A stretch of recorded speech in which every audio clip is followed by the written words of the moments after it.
Let's jump right into this explainer of Mohori Bibee versus Dharmodas Ghose, specifically focusing on the miner's mortgage.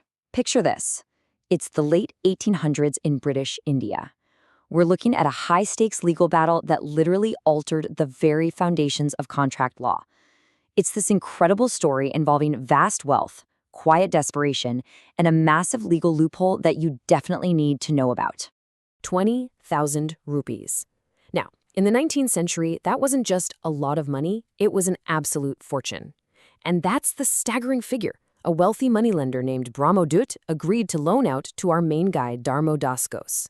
Now, just for context, while the actual cash handed over was slightly less than that, 20 grand was the colossal amount locked into the official paperwork. So looking at the details of this risky transaction, to secure this massive loan, Dharmodas actually put up his highly valuable real estate, signing all the formal mortgage documents. But as you can see, there was a ticking time bomb hidden right at the bottom of this deal. Dharmodas was legally a minor, so he was under the age of adulthood, yet he had just stepped into a very grown-up, incredibly high-stakes financial game. Moving right along the timeline here, you'll see the fallout was pretty much immediate. Almost as soon as the ink dried on that very first signature, Dharmodas realized that his age meant he totally lacked the legal capacity to even enter into this agreement. But he didn't just walk away. Instead, he took the offensive. He filed a lawsuit and actively demanded the court just cancel the mortgage entirely. And that sparked a classic head-on legal collision. On one side, the moneylender had a pretty ruthless but logical demand. Hey, you received the cash, therefore you must repay the loan. I mean, it kind of feels like common sense, right? But on the flip side, Dharmodas mounted this absolute defense, stating, I was a minor when this was executed, so the contract is void and should be canceled. It really is a fascinating direct clash between perceived moral obligation and strict legal capacity.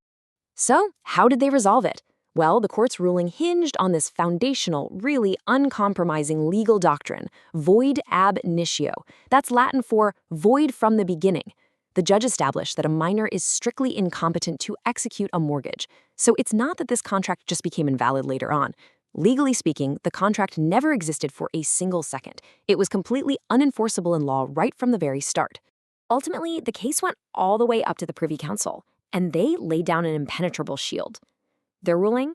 A minor simply cannot be forced to perform a void contract.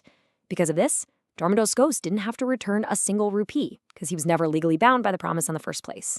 It's a wild historical precedent, and it leaves us with a really compelling question. When the law wipes the slate completely clean to protect the vulnerable, who really holds the ultimate risk when you decide to do business?